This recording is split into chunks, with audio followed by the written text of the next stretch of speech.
السلام عليكم شباب، شلونكم؟ شخباركم؟ وإن شاء الله الكل بخير، وياكم زيد الكربلاي.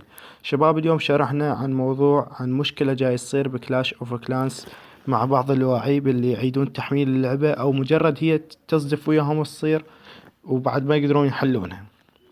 وهواية يعني شفت تعليقات يا اما يقول له عيدها، يعني احذفها وارجع ثبتها، او طفي الجهاز وشغله. وهي الشغلات، بس انا راح اعطيكم حل مضبوط 100%، اللي هو راح يحل مشكلتكم، واللي هي الكلاش اوف كلاس. بتدخل عليها تعيد تحميل، مجرد يقول لك تنزيل المحتوى ويرجع يعيد، وتنزيل المحتوى ويرجع يعيد، وتنزيل المحتوى، وهكذا.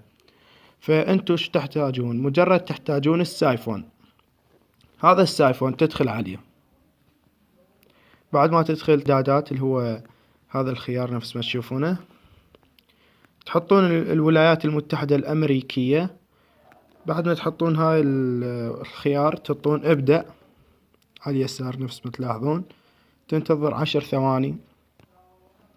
بعد ال10 ثواني راح يتصل السايفون، يتصل جهازك، يعني يسوي لك فد اتصال قوي يخليك تفتح اللعبة بدون هاي المشكلة. وبعد ما تصير وياك مجرد تفتح اللعبة، مجرد اللعبة تفتح، بعد ما يحتاج السايفون حتى إذا تريد تطفيه تمسحه مو مشكلة.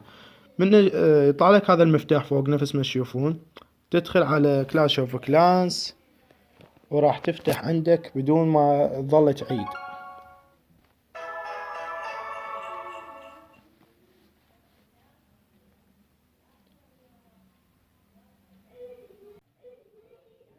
نفس ما تشوفون حاليا هي راح تفتح.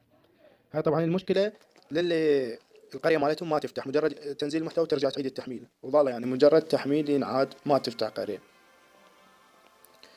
اوكي شباب، وصلنا لنهاية الحلقة، ان شاء الله فدتكم وعجبكم الشرح.